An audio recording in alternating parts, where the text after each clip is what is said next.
Tales from the Stacks, and we're still reading Charlotte's Web. So thanks so much to HarperCollins, the publisher, for allowing us to read Charlotte's Web to everyone. And last time, you'll remember that Wilbur had escaped.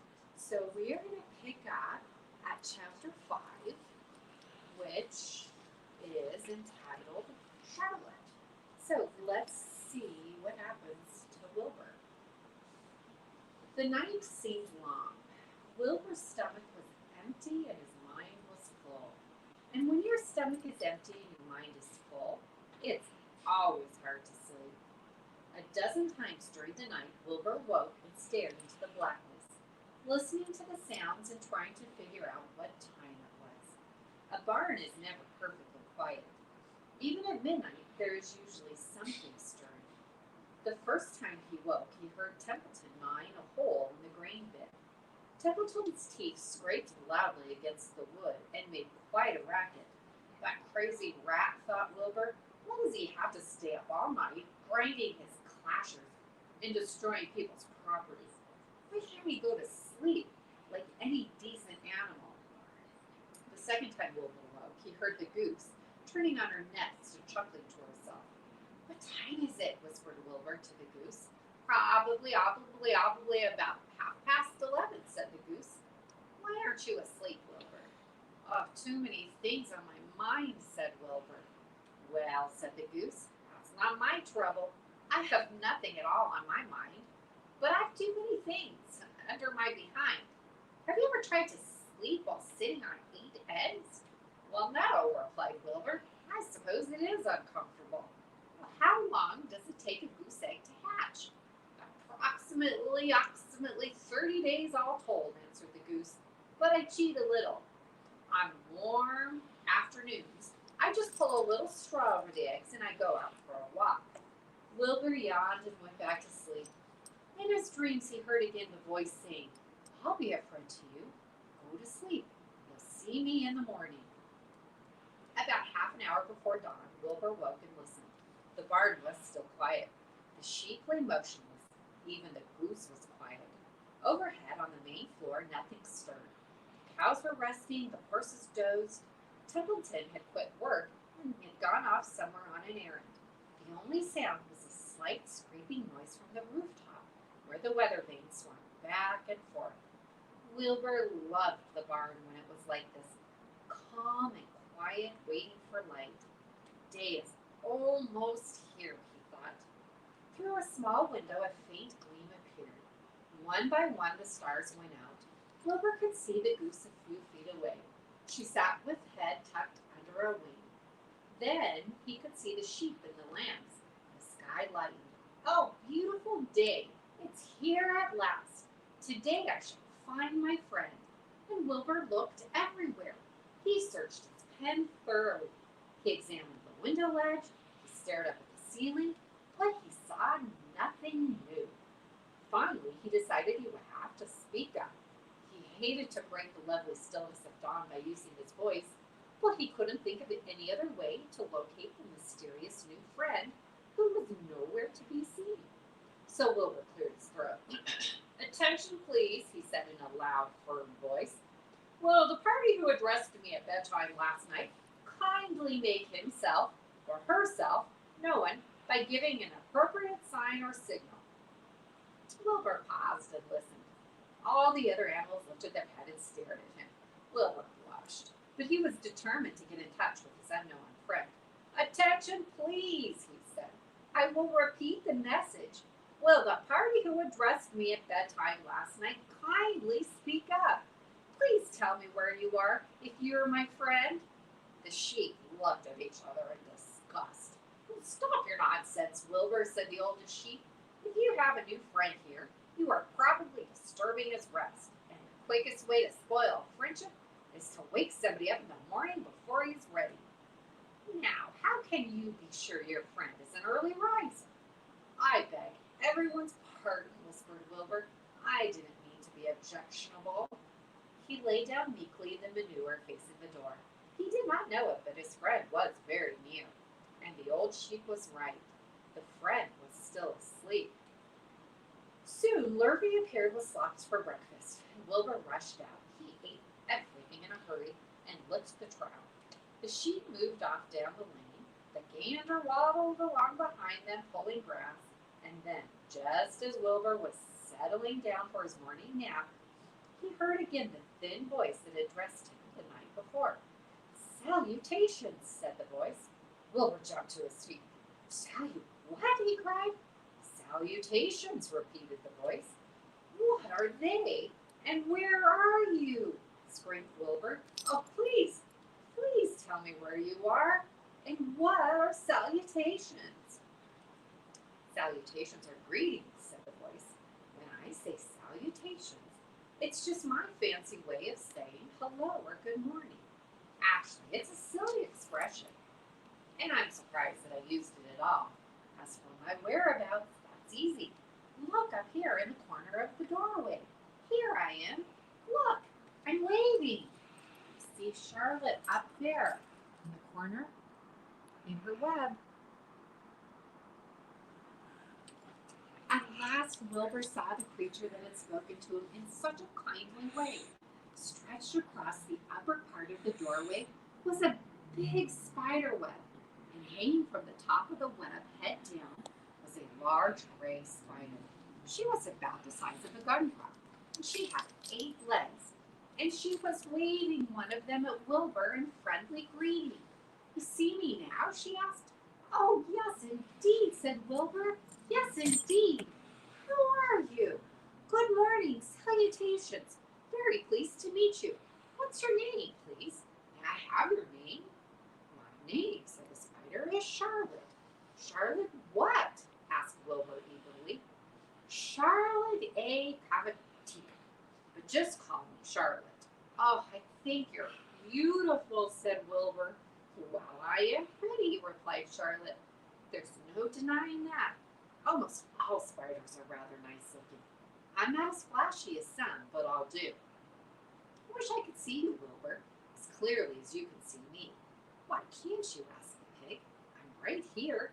"Yes, but I'm nearsighted," replied Charlotte. "I've always been dreadfully nearsighted. It's good in some ways, but not so good in others. Watch me wrap up this fly." A fly that had been crawling along Wilbur's trail had flown up and blundered into the lowest part of Charlotte's web, and was tangled in the sticky threads. The fly was beating its wings furiously, trying to break loose and free itself.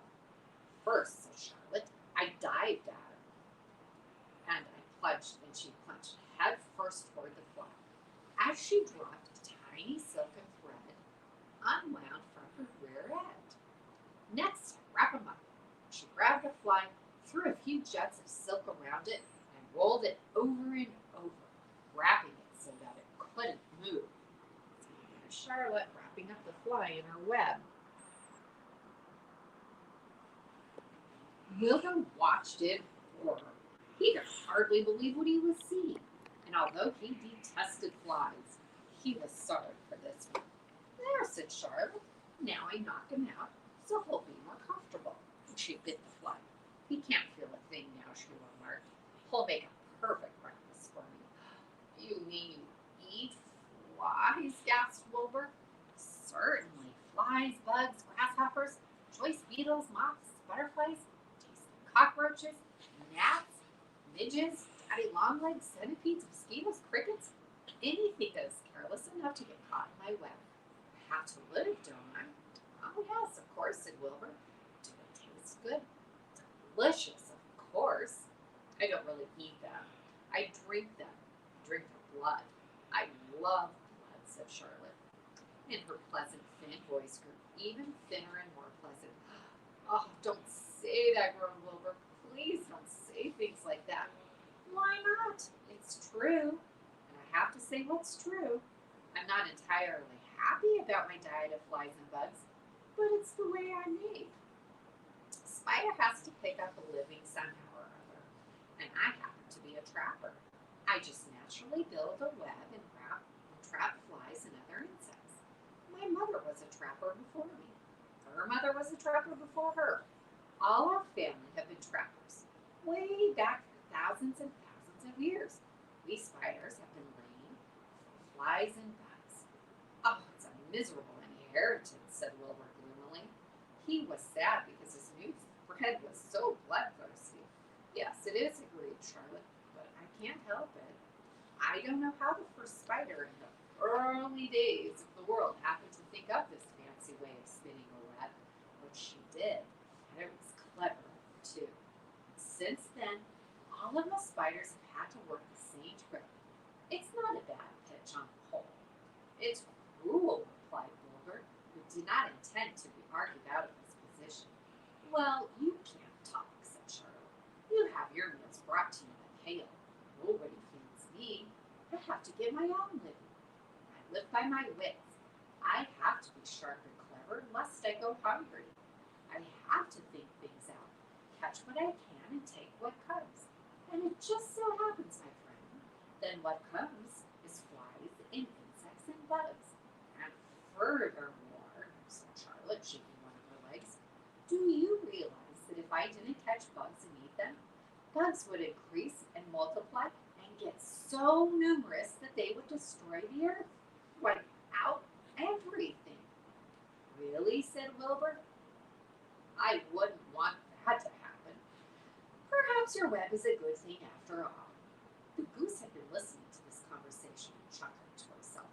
There are a lot of things Wilbur doesn't know about life, she thought. He's really a very innocent little pig. He doesn't even know what's going to happen to him around Christmas time. He has no idea that Mr. Zuckerman and Lurvy are plotting to kill him. And the goose raised herself a bit and poked her eggs a little further under her so that they would receive the full heat from her warm body and soft feathers. Charlotte stood quietly over the fly, preparing to eat it.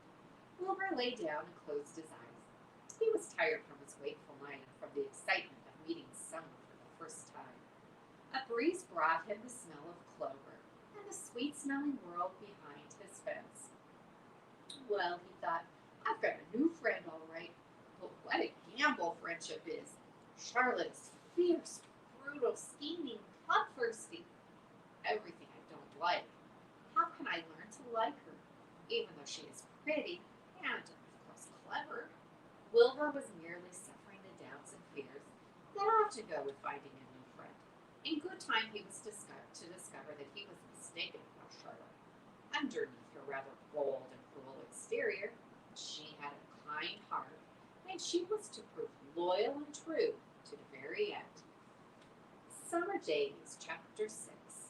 The early summer days on a farm are the happiest and fairest days of the year. Lilacs bloom and make the air sweet and then fade. Apple blossoms come with the lilacs, and the bees visit them among the apple trees. The days grow warm and soft. School ends and children have time to play and to fish for trouts in the brook. Avery often brought a trout home in his pocket, warm and stiff and ready to be fried for supper. Now that school was over, Fern visited the barn almost every day to sit quietly on her stool. The animals treated her as an equal, and the sheep lay calmly at her feet.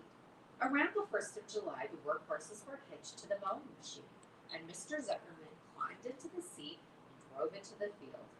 All morning you could hear the rattle of the machine as it went around and around, while the tall grass fell down behind the cutter bar in long green swatches. Next day, if there was no thunder shower, all hands would help rake and pinch and load, and the hay would be hauled to the barn in the high hay wagon, with Fern and Avery riding at the top of the load. Then the hay would be hoisted, sweet and warm, into the big loft, until the whole barn seemed like a wonderful bed of timothy and clover. It was fun to jump in, and perfect to hide in. And sometimes Avery would find a little grass snake in the hay, and would add it to the other things in his pocket. Every early summer days are a jubilee time for birds. In the fields, around the house, in the barn, in the woods, in the swamp, everywhere loving songs and nests and eggs. From the edge of the woods, the white-throated sparrow, which must come all the way from Boston, calls, "Oh, Peabody, Peabody, Peabody," on its apple bough. The phoebe teeters and wags its tail and says, "Phoebe, Phoebe." The song sparrow, who knows how brief and lovely life is, says, "Sweet, sweet, sweet interlude, sweet, tweet, tweet, tweet, interlude.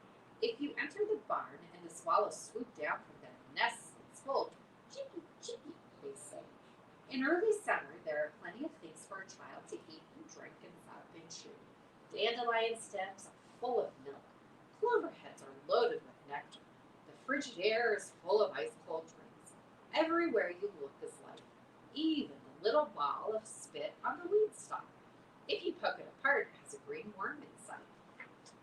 And on the underside of the leaf of the potato vine are bright orange eggs of the potato bug.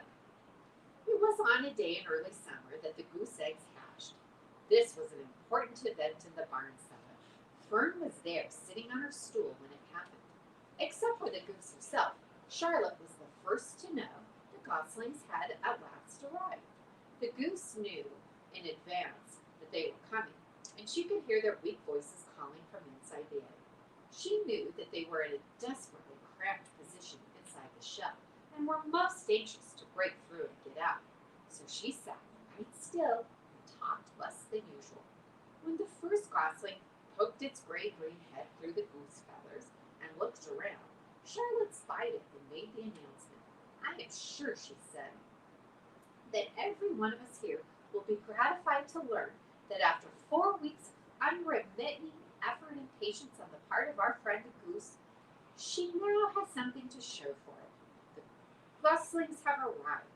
May I offer my sincere congratulations? Thank you, said the goose, nodding and bowing shamelessly. Thank you, said the gander. Congratulations, shouted Wilbur. How many goslings are there? I can only see one. There are 7, said the goose. Oh, fine, said Charlotte. 7 is a lucky number. Luck had nothing to do with this, said the goose. It was good management and hard work. At this point, Templeton showed his nose from his hiding place under Wilbur's trowel. He glanced at Fern and crept cautiously toward the goose, keeping close to the wall. Everyone watched him, for he was not well liked, not trusted. Look, he began in a sharp voice. You say you have 7 goslings? There were 8 eggs. What happened to the other egg, and why didn't it hatch? It's a dud, I guess, said the goose. What are you going to do with it? Continued Templeton, his little round, beady eyes fixed on the goose. You can have it, replied the goose. Roll it away and add it to that nasty collection of yours. Templeton had a habit of picking up unusual objects around the farm and storing them in his home. He saved everything. Certainly, said the gander. You may have the egg. But I'll tell you one thing, Templeton. If I ever catch you poking your ugly nose around our goslings, I'll give you the worst pounding a rat ever took. And the gander opened his strong wings and beat the air with them to show his power. He was strong and brave, but the truth is, both the goose and gander were worried about Templeton, and with good reason. The rat had no morals, no conscience, no scruples, no consideration, no decency, no milk of rodent kindness, no compunctions, no higher feelings, no friendliness, no anything. He would kill a gosling if he could get away with it. The goose knew that. Everybody knew it. There's Templeton with the goose and the gander and Fern.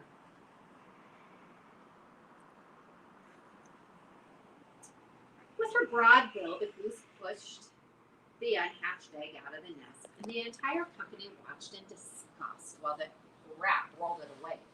Even Wilbur, who could eat almost anything, was appalled. Imagine wanting a junky, old, rotten egg, he muttered. A rat is a rat, says Charlotte. She laughed a tinkling little laugh. But, my friends, if that ancient egg ever breaks, this barn will be untenable. What's that mean? Asked Wilbur. It means nobody will be able to live here on account of the smell. Rotten egg is a regular stink bomb. I won't break it, snarled Templeton. I know what I'm doing. I handle stuff like this all the time. He disappeared into his tunnel, pushing the goose egg in front of him. He pushed and nudged till he succeeded in rolling it into his lair under the trowel. That afternoon, when the wind had died down and the barnyard was quiet and warm, the gray goose led her 7 goslings off the nest and out into the world. Mr. Zuckerman spied them when he came with Wilbur's supper. Oh, hello there, he said, smiling all over. Let's see. 1, 2, 3, 4, 5, 6, 7. 7 baby geese. Now, isn't that lovely? All right, we're going to stop there, friends. Next week, we'll start with Chapter 7, Bad News is the name of the chapter, so I will be anxious to see what happens. Mr. Jerry will be reading next week, so come back, okay, and listen to the rest of Charlotte's Web. Bye.